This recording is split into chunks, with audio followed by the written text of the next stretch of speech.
Սիրելի նոյեմբերանցիներ, սիրելի տավուշցիներ, պայքարի սիրելի ինգերներ, այստեղ նայում եմ առաջի բանը, որ մտա նոյեմբերյան, առաջի հայացքս նոյեմբերյանի ոստիկանության շենքին էր, քաղմասներից քանի հոգի մեր պայքարի ինգերներին հանել ենք։ Իրականում տավուշեցիները երկար տարիներ բոլոր հավաքները, հանդիպումները սկսել են քարոզով օրհնությամբ Բաքրատ Սրբազանի օրհնությամբ։ Երեք պարոն Օհանյանի հետ Սրբազանի մոտ էինք եւ Սրբազանն արդեն տեղյակ էր, որ գալու ենք տավուշ, որոշեց իր օրհնությունը ուղղակի գրավոր գրել, որը խնդրեց փոխանցեմ։ Սիրելի հարազատներ, իմ սիրելի տավուշցիներ, սրտի խորքից ողջ սիրով ողջուններն եմ հղում ձեր մեր պատմության այս վճռորոշ հանգրվանում։ Ես մշտապես ասել եմ, որ դուք հայության ինքնատիպ նկարագիրն եք կրում եւ հասել են նաեւ ժամը ձեր նկարագրին հարազատ, ձեր անվաճառելի խոսքով ասեք մեր հայրենիքի ազատագրության այս կարևոր փուլում եւս։ Դուք տարիներ շարունակ կյանքով վճարել ու վկայել եք, պաշտպանելով մեր երկրի սահմանները, թիկունք լինելով նաեւ մեր Արցախ աշխարհին։ Դուք կանգնել եք արտաքին թշնամու դեմ, այսօր ժամն է կանգնելու ներքին թշնամու դեմ։ Չեք վախեցել եւ ոչ միայն չեք վախեցել, այլև ձեր բազուկը հաղթել է ադրբեջանական հրոսակներին, իսկ այսօր ձեր բազուկը կոչված է վերջ դնելու ներքին ադրբեջանական հրոսակին։ Չեմ ուզում երկար գրել, բայց հիշեք, մենք մեր վերջին խոսքը չենք ասել անարգ թշնամուն, եւ այդ խոսքը պիտի լինի հաղթական։ Եվ դարձյալ ասում եմ, հոգևոր Հայաստանը պետք է հաղթի եւ հայոց գալիք հաղթանակն այլընտրանք չունի։ Անպայման գնացեք ընտրության եւ վստահ եմ կընտրեք Հայաստանը։ Միասին կարող ենք, սիրով եւ աղոթքով, հաղթանակի տեսիլքով հայրենիքի կալանավոր Բաքրատ arczepiskopos Գալստանյան։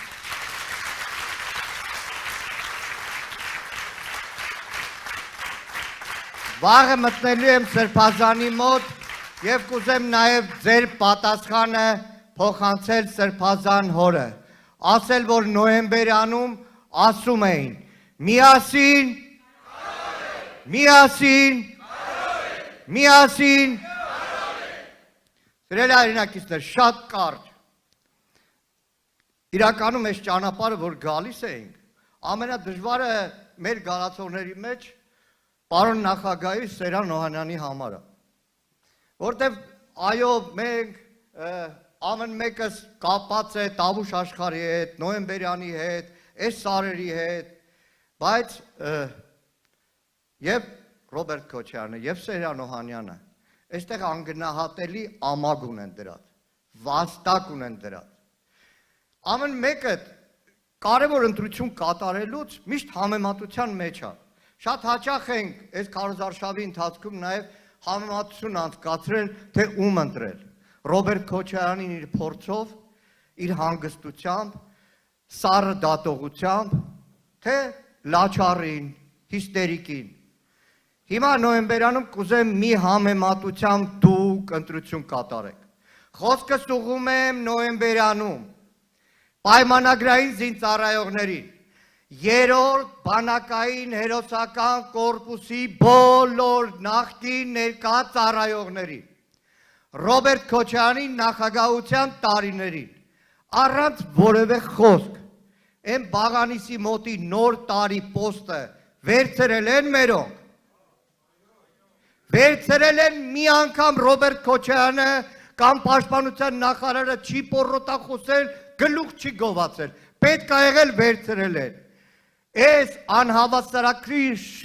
իշխանության ժամանակ, այդ սահմանազատում ասացի արդյունքում, որ էլի չէր մտնում, նոր տարի պոստը Թուրքին տվել են,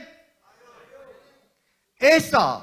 նոյեմբերյանի աշխարհի, տավուշ աշխարհի համար ավելի ուրիշ համեմատական չկա, չկա այս տարածաշրջանի, նայեք Սերան Օհանյանը շատ խոսեց, բանակից չեմ ուզում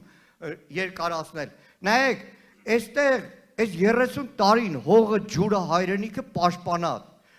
գնդապետի որդի ա նստած, գնդապետից գեներալից մինչև 20-25 տարի մարտական հերթապահություն իրականացնող պայմանագրային զինծառայող, որոնք բոլորի վաստակը ջուրն են նետում, ասում են առաջ բան չի եղել։ Սրանք բանակը չեն սիրում, շատերը զինվորական ընտանիքներից եք, այս Տավուշ աշխարհի սահմանագծման անվան տակ Թուրքին հող տալող պաշտպանության նախարարությունում 7 հոգի ծառայող ունեցող մեկին, որը ոչ վառոդ է հոտատես է, ոչ մարտական դիրքատես է, ոչ այն պահածոն կերելա ոնց որ ձեզնից շատերը մարտական դիրքում, մենակ սահմանագծման համար տվին գեներալ, չեղած մեկին տվին գեներալ, որտեղ սրանց համար գեներալ էդի պատիվ չի, զինվորական պատիվ չի, մարտական ծառայություն չի, ստորակարշությունն է, ու վերջում։ Անցնող տարիներին շատ հաճախ ա եղել, որ խոսել ենք, ինչպես պարոն Օհանյանն ասեց, ատեստացիայից, որ պայմանագրային զինծառայողների աշխատավարձը ցածր է, ատեստացիա չեն անցնում բնական պատճառով, շատ հաճախ զանգեր եմ ստացել, ասել են ճիշտ է, ճիշտ է, ճիշտ է։ Այս ամբիոնից դիմում եմ մեր բոլոր պայմանագրայիններին, մեր բոլոր զինծառայողներին, ընտրություն գնալուց, ի վերջո զինվորական եք, վախը զինվորականի հետ անհամատեղելի է, մի կողմ եք դնում վախը, Պապիկյան Սուրոյից սկսած մինչև Ասերյաններ, բոլորի որ ձեզ ստիպելու են ոնց քվեարկեք, հիշեք, այս աշխարհում նոր տարի դիրքը վերցրել են Ռոբերտ Քոչարյանի ժամանակ, սրանք լուր, խոնար տվեցին թշնամու, ընտրությունն այդպես կատարեք, և հունիսի 7-ին ընտրում ենք համար, հունիսի 7-ին համար